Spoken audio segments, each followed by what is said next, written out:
Everyone, स्वागत है एक बार फिर से आप सभी का फिक्स टारगेट 2.0 परिवार के एक और नई क्लास में। जितने भी स्टूडेंट पार्ट थर्ड का एग्जामिनेशंस देने वाले हैं और जिस स्टूडेंट का मेरे भाई हिस्ट्री ऑनर्स है, तो आप लोग इस पूरे क्लास को ध्यान से देखना। आज के इस क्लास में पेपर नंबर 5 के लिए मैं एक most important long type question discuss करूंगा और यह क्वेश्चन निश्चित ही इस बार एग्जाम में पूछी जाएगी। क्वेश्चन क्या है, ध्यान से समझिएगा। क्वेश्चन है मेरे भाई, पानीपत की पहली लड़ाई के कारण एवं परिणामों की विवेचना करें। यह क्वेश्चन बार बार एग्जाम में पूछा जाता है और इसका देखिए आंसर आपको कैसे लिखना है, मैं कंप्लीटली आंसर यहां पर बताऊंगा और आपको समझाने की कोशिश करूंगा। आप बहुत ही अच्छी तरीके से समझ जाओगे तो आप खुद से आराम से आंसर लिख सकते हो। तो क्वेश्चन ने क्या कहा भाई, पानीपत की पहली लड़ाई के बारे में। ठीक है, पानीपत का जो पहली लड़ाई हुआ था उसका कारण क्या है और उसका परिणाम क्या निकल के आया, तो चलिए हम लोग देखते हैं। इससे पहले बस एक छोटा सा काम करना, चैनल पर नए हो सब्सक्राइब नहीं किए हो तो सब्सक्राइब कर लेना, लाइक नहीं किए हो तो वीडियो को एक बार लाइक कर दो और अपने सभी फ्रेंड्स को भी शेयर कर देना। चलिए देखते हैं क्वेश्चंस को। सबसे पहले तो आप ये जान लो कि पानीपत का जो प्रथम युद्ध है इसके बारे में कुछ बेसिक जानकारी आपको पता होनी चाहिए। वह क्या पता होनी चाहिए, तो सबसे पहला चीज तो ये जान लो कि पानीपत का युद्ध कब होता है। तो प्रथम युद्ध जो है यह 21 अप्रैल 1526। देखो जितने भी की पॉइंट्स है यानी कि नोटेबल पॉइंट्स है, मैं उसको यहां पर स्टार लगा देता हूं, घेरा लगा देता हूं, आपको उसे बेहतर ढंग से याद रखना है। इसके बाद देखिए पानीपत का जो प्रथम युद्ध होता है यह किसके द्वारा लड़ा जाता है, तो बाबर, ठीक है, मुगल शासक बाबर और इब्राहिम लोदी के बीच में लड़ा जाता है। कहां पर, तो पानीपत के मैदान में लड़ा जाता है। कैसे लिखेंगे, सिंपली पानीपत का जो प्रथम युद्ध है मेरे भाई यह 21 अप्रैल 1526 ईस्वी में मुगल शासक बाबर और इब्राहिम लोदी के बीच पानीपत के मैदान में लड़ा गया। ठीक है, और इस युद्ध में क्या होता है, तो इस युद्ध में बाबर क्या होते हैं, इब्राहिम लोदी को हरा करके इस युद्ध को जीत जाता है।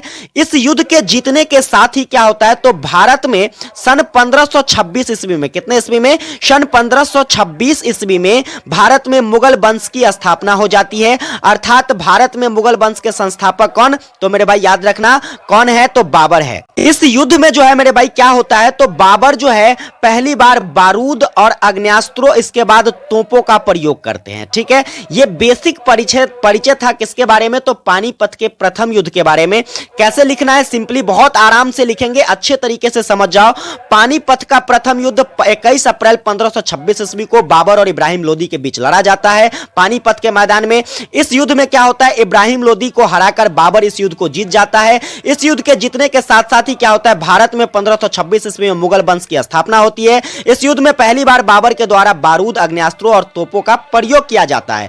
अब इसके बाद देखिएगा इसके कारण क्या है, आखिर यह युद्ध होता क्यों है, तो जान लीजिए इस युद्ध के कारण क्या है। इस युद्ध का प्रमुख कारण बाबर द्वारा बनाई गई महत्वाकांक्षी योजनाएं थी। क्योंकि मेरे भाई बाबर जो था यह एक ऐसा शासक था जो हमेशा चाहता था कि दूसरे की सत्ता को क्या कर लिया जाए, हथियार लिया जाए। ठीक है, तो इसलिए कहा जा सकता है कि इस युद्ध का सबसे प्रमुख कारण क्या था, तो सबसे प्रमुख कारण था बाबर के द्वारा बनाई गई महत्वाकांक्षी योजनाएं।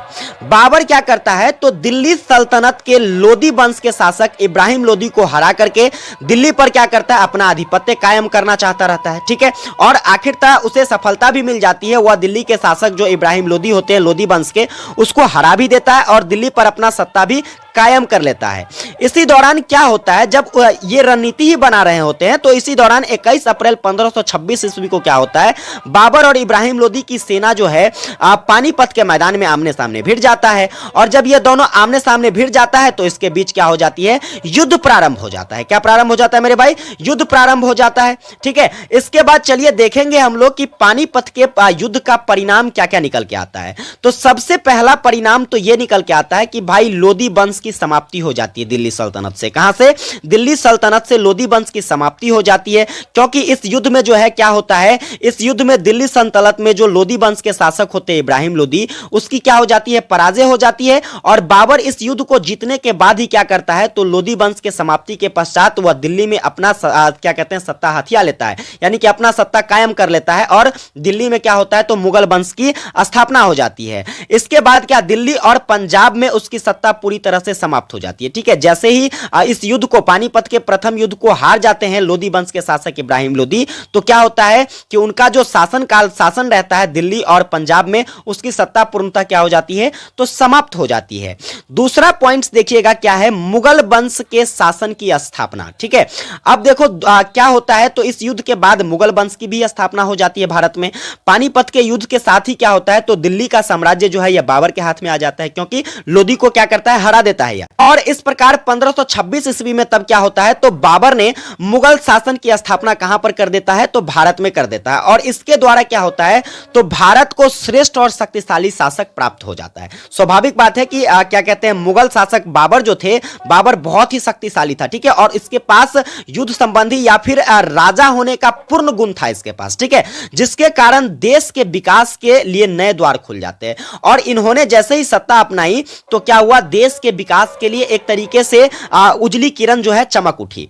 आइए देखते हैं अगला नंबर क्या, तो इससे देखो, इस युद्ध के बाद जो है पानीपत के प्रथम युद्ध से क्या होता है, तो भारत में अपार हानि होती है। अब किन चीजों की हानि होती है देखिएगा, पानीपत के युद्ध में क्या होता है, तो इब्राहिम लोदी के पराजय होने के कारण भारत को अत्यधिक हानि का सामना करना पड़ा।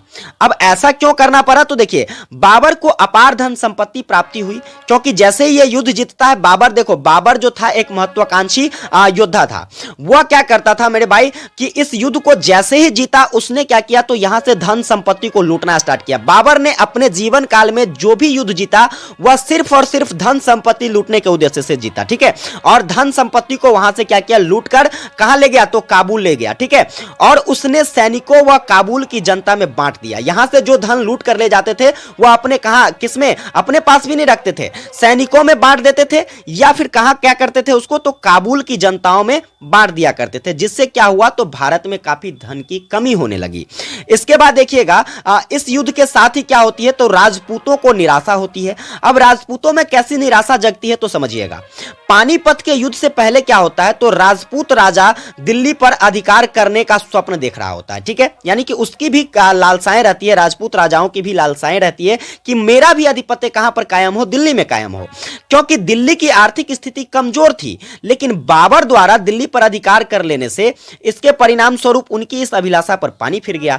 अब स्वाभाविक बात है, बाबर एक इतना शक्तिशाली शासक था जिसका क्या कहते हैं, सामना करना सबके बस की बात नहीं थी। अब राजपूत शासक जो निराश इसलिए हो गए कि उसकी जो स्वप्न थी, एक स्वप्न था कि मैं भी दिल्ली पर शासन करूं, दिल्ली की स्थिति व्यवस्थाओं को सुधार करूं। मुगल शासक बाबर के क्या कहते हैं, युद्ध जीतने के बाद जब उसने अपनी सत्ता वहां कायम की, इसकी जो है सपना टूट गया, इसकी अभिलाषाएं टूट गई। अब इसके कारण क्या हो गया, तो ये निराश हो गए। अब देखिएगा आगे जो है, इसके साथ ही यह स्पष्ट हो गया कि अब राजपूतों को बाबर का सामना करना पड़ेगा, क्योंकि बाबर अत्यधिक महत्वाकांक्षी व साहसी शासक था। अब देखिए, स्वाभाविक बात है कि भाई कोई कहीं का राजा है, जैसे मान लीजिए मैं यहां का राजा हूं या आप ही यहां के राजा हैं, और मैं चाहूं कि इस पे कब्जा करूं, तो कब्जा कब कर सकता हूं, या मेरा अधिकार इस पर कब हो सकता है, तभी हो सकता है जब मैं आपको किसी युद्ध के दौरान या फिर किसी भी तरीके से आपको हरा दूं या हटा दूं। तो यह कब संभव हो सकता था, यह तभी संभव हो सकता था जब राजपूत राजाओं के बीच, ठीक है, राजपूत राजाओं और बाबर के बीच युद्ध हो। अब युद्ध के लिए तो क्या चाहिए, राजपूत राजाओं के पास एक सुदृढ़ सेना चाहिए, जो कि इसके पास नहीं थी। इसलिए क्या हुआ, तो राजपूत शासकों में निराशा छा गई। ठीक है, तो इस तरीके से क्या करना है, आपको इसका आंसर लिखना है। उम्मीद करता हूं कि आपको मैं समझाने में सक्षम रहा हूं। अगर आपको ये चीजें समझ में आ गई हो तो बस छोटा सा काम करना यार, चैनल पर नए हो, सब्सक्राइब नहीं किया हो तो सब्सक्राइब कर लेना। ठीक है, देखिए यहां पर आप हमें किस किस माध्यम से जुड़ सकते हैं हमारे साथ, तो आप हमें यूट्यूब पर सब्सक्राइब कर सकते हो। यूट्यूब पे आप सर्च करोगे फिक्स टारगेट 2.0। इसके बाद देखिए टेलीग्राम ग्रुप ज्वाइन करने के लिए आपको क्या करना है, तो टेलीग्राम ग्रुप पर टॉपर गुरुजी सर्च करना है, वहां से आप हमारा टेलीग्राम ग्रुप ज्वाइन कर सकते हो। आप इंस्टाग्राम पर भी हमें जरूर सर्च करना, फॉलो करना। ठीक है, और जो भी क्वेरी होगी आप हमें इंस्टाग्राम पर कमेंट करके या फिर इंस्टाग्राम पर चैट करके प्रॉब्लम सॉल्व कर सकते हैं। आप हमारे व्हाट्सएप ग्रुप से भी जुड़ सकते हैं, व्हाट्सएप ग्रुप का लिंक आपको डिस्क्रिप्शन में मिल जाएगा। ठीक है, तो उम्मीद करता हूं आपको ये वीडियो हेल्पफुल लगी हो। अगर ये वीडियो हेल्पफुल लगी हो, चैनल पर नए हैं तो सब्सक्राइब कर लेना यार। ठीक है, और अपने सभी फ्रेंड्स को भी शेयर कर देना। मिलते हैं आप लोगों के साथ अगली वीडियो में, तब तक के लिए जय हिंद।